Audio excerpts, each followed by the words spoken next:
See, you're back. Yes. How do I get the other people back? I don't know. And your camera is not on.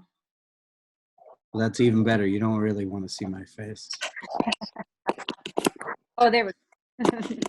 Is it back? Do you see my face? I don't really want it. No, I see My your headshot.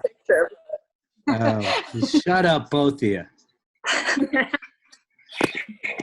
right, hold on. How do I make my face come up? Hit start video. Like hit the at the bottom, I think. There's a little like video camera icon. There. Oh, look out! There's furry Bigfoot.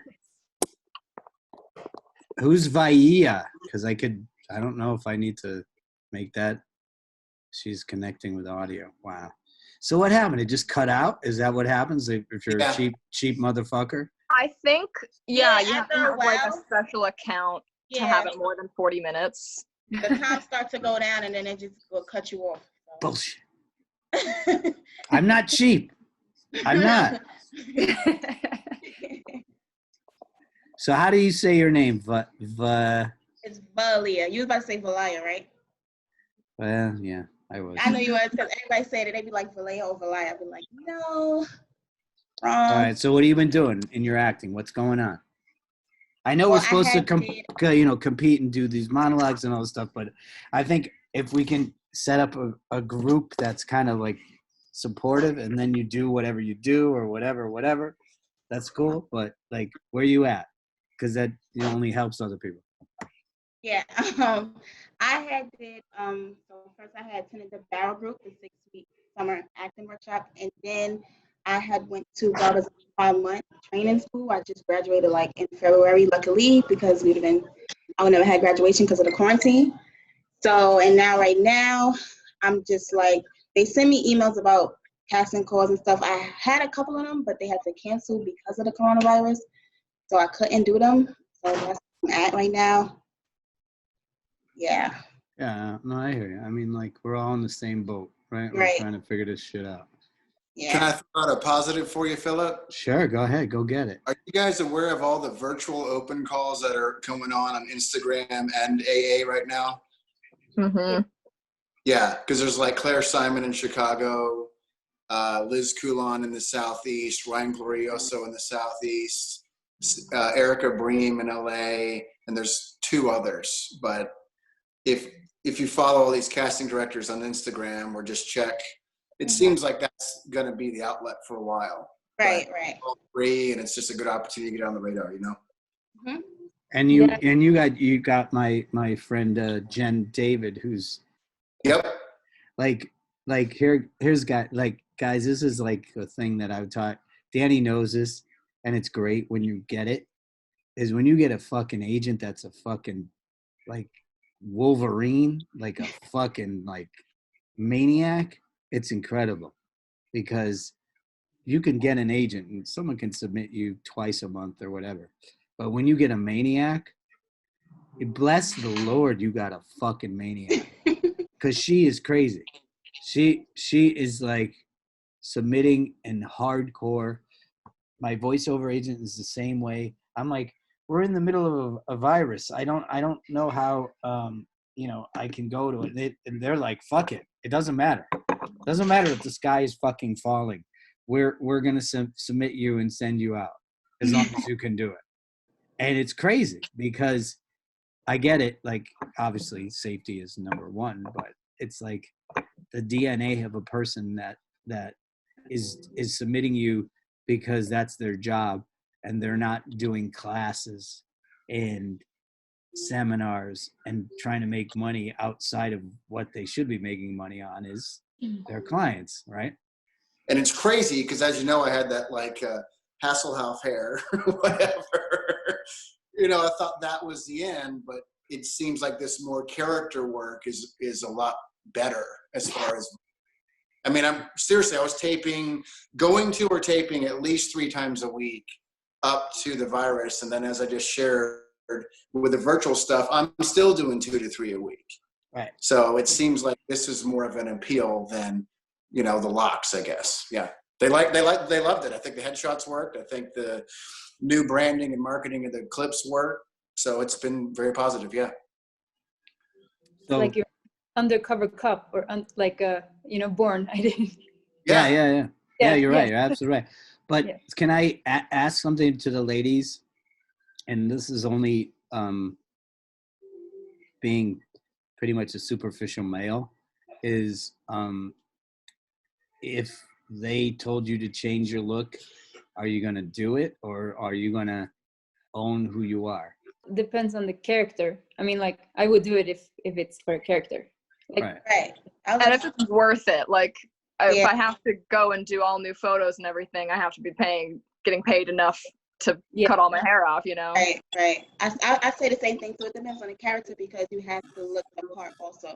So you can't just would think that you would go in and have black hair when the character probably got brown or blonde hair. So it's like, that's how they see the character. So why not just go for it? Like you say, you're getting paid, and if acting is all about playing a part, so this is what you got to do. This is your passion and job. So yeah, I would do it. And it's hair, so it'll grow back. You're right. I like that. I like that answer. Yaron, does it grow back? Very slowly. It's like cutting my eyebrows off. You know, eyebrows grow really slowly. Yeah. Don't do that. Oh, God, it's so fucking long, by the way. I've been watching Once Upon a Time in Hollywood. Oh, it's a great movie, but it's fucking long, bro. Like, it's crushing me. Too many backseat shots. Yeah, just but I'm seeing like the actor stuff, and I'm like, that's really cool. But it's so like, I really have to edit the movie down. I could make the movie 30 minutes, just in the acting stuff, like the act. But I'm like, I get it. I get the pain. I get the bullshit. I get all that. And I get it from the 60s, and it was a long time ago, and we're going to, do that. But that's like, we're better than that now. Like, we understand it. We're a little quicker. We're a little faster, right? Danny shaved his head. Danny's making moves. Danny's making money because he shaved his fucking head, and he's got a good home studio. Like, we're not fucking idiots. And no one's going and jumping on Danny and going, hey, Danny, make me famous. Danny's like, fuck you. I got a room with a camera and a nice white wall, and that's me, right? Like, do you. That's it, right? That's really what it's about.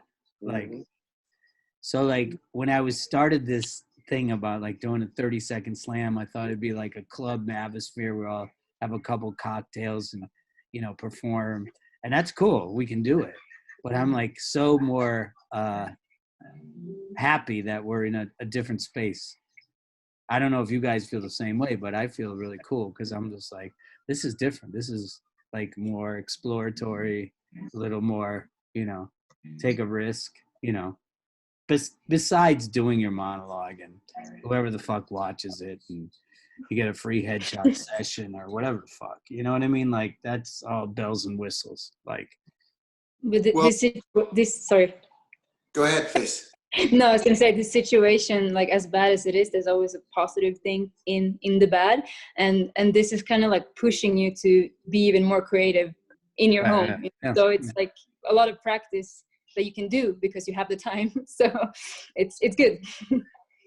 Yeah, I was just gonna add, Philip knows this. When I first came up to New York to do it, and y'all don't know this, I'm in Texas. I grew up in Jersey, live in Texas, and a girl I knew from high school knew Philip.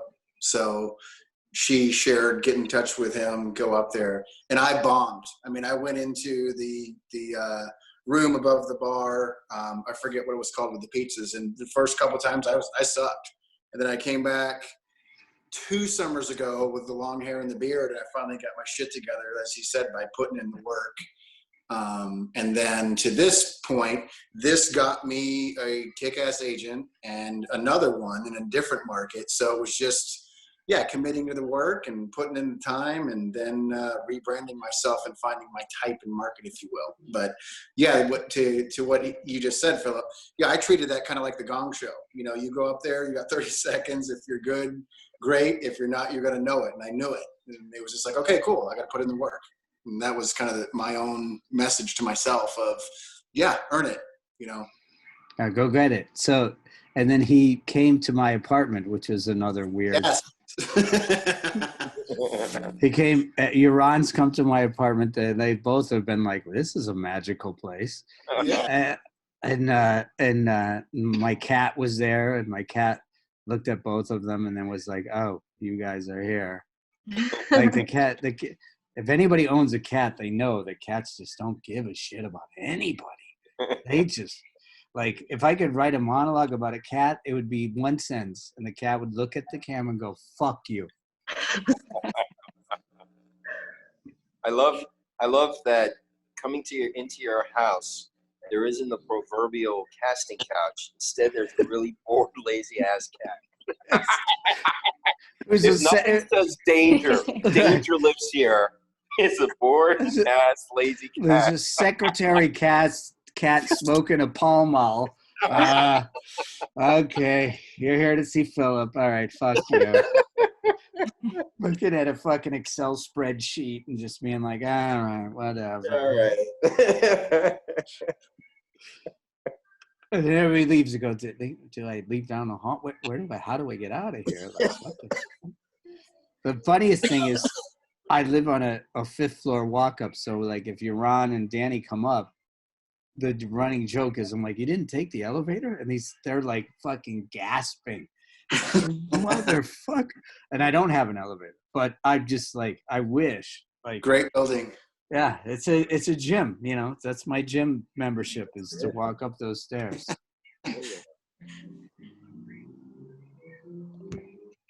Wow, this was really good. Anybody want to do another monologue? If you want to, you can do it. You want to experiment or knock your dick in the dirt, whatever.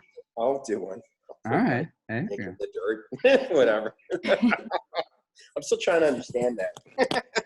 That's what he said, right, in Breakfast Club. Am I wrong? If you're flaccid, that's vulgar, but it sounds really good. It's not flaccid. He's like, he said it to him. He said it to him in the supply. Am I wrong? He said it to him in the supply club. He did. I'm right? All right, go for it.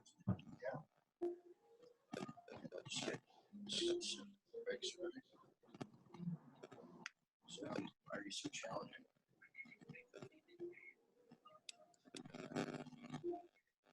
Hey, Mom. Yeah, no, I see you. Yeah, no, I can hear you, Mom. Yeah, no, you're coming in clear. Yeah, no, okay. What, Mom? Why are you yelling? I can hear you, Mom. It's okay. It's okay. I can see you. I can hear you. Yeah, Mom, can we talk about something else? That's it. No. Oh, Joe, you're right. Oh, I'm so mad. I'm so mad at you. No, I love it. I love it. Is when you say, can we talk about something else? You have to say what that is. Well, it's, you know. No, shut up. Shut up. No, shut up. Can we talk about something else besides gefilte fish or whatever? I know. Just keep going. Oh, we just need that little. We just need that little. I'm so. No, you know it was awesome. I actually screwed it up because it's actually you got to preface it with, you know, a call to Mom during the quarantine. Probably right. That could be it, or your weekly call. Or your weekly call, and it's the preface. And the thing is, I screwed up the last line because actually, it doesn't matter. Everybody who watches. We actually talk about something. Wait. Everybody who watched it, did we give a fuck about the beginning? Like, did we care? Did we know it was Corona or no? Yeah. Oh, you had them. You had everybody, bro. The thing, the one little nugget was that one little nugget. It was like, look, I don't want to talk about my divorce, right? Or I don't want to. Right. I don't want to talk about the Corona. Like, right. I'm just calling you for this. And I was like, and you know me, and I and for the other people that know me or don't know me, I get really fired up. Like, I get really passionate about like kicking some butt. you had it. You know what I mean? You're like I'm not an editor and a big like you should do it this way, but that little fucking thing, bro, that would be it. Oh man, so we'll keep working on it. We'll keep working on it. That's the whole thing with everybody that's in this video chat or whatever the fuck we're doing. It's about like it is about like, hey, let me do a 30-second slam, let me kick some ass. But it's about like working on that nugget, which is so hard because the world wants you to do 1 minute, 3 minutes, and if you did 30-second nugget, like if we could kill your Ron's thing, that's oh my god, because that's the amount of time these fucking like I and I'm not disparaging them. I have agents, and I'm not, they don't have time. They don't have fucking time for middle, beginning, end story. Like they're like, I know you're talented. If you're that talented, you can express it in 30 seconds. Yeah. And that's when I go, and Danny knows this, I go fucking nuts. Cause like if you can crush me in 30 seconds, oh my God, I've done so much work for every casting director, every agent, everybody that says, wow, that was impressive. In 30 seconds, I could work with this person. I could book this person. I believe in this person. The phone this week more than I have in my entire life. Right. Yeah. I was about to say, I've been on a house party with my family so many times in one day than I usually be, because I'm tired of them. So I'm surprised I'm just on the phone with them right now. I mean, I've got a friend. We're in grade school. We used to talk to each other on the phone like, forever. Two dudes on the phone forever. And we haven't done that in like 20 years. I mean, and we're talking, and I'm like, dude, an hour's passed, and we still want to keep talking. There's something wrong with this. It's amazing. It's amazing. Well, I'm glad we're all here, and we'll do it again. I'm sure Zoom is going to figure out how to, corral us all back. Does anybody have anything they want to do before we leave? I have a monologue. I'll do. Oh, yeah. There we go. Look at that. So wait, let's figure this out, because you guys are the core group, right? So who goes first? Is it the person that talks in the whatever the Zoom square does, or do I pick it? I don't want to pick it. I'm just asking a question. You understand what I mean? Like it's like, yeah. No, you don't, baby. You. No. Shush. You three ladies are such babies, and I love you. You're beautiful babies. You're young babies. You have no idea what I say to you, Ron and Danny, about Hollywood Squares. You're babies. You're just little babies in this world. And that's cool. And I love you for it. But, so should I just go from where the thing is, like the computer is, to say, okay, do your monologue? I was trying to get my daughter to say hi to you that came with me to your apartment. She's embarrassed. She doesn't want to say hi. Oh, really? Why doesn't she say hi to the cat? Hey, here. Get her. Say it. She can say hi to the cat. She can say hi. Hold on. Hello. You're welcome. All right. Are you ready to rock and roll, superstar? Ladies and gentlemen, please welcome Valia.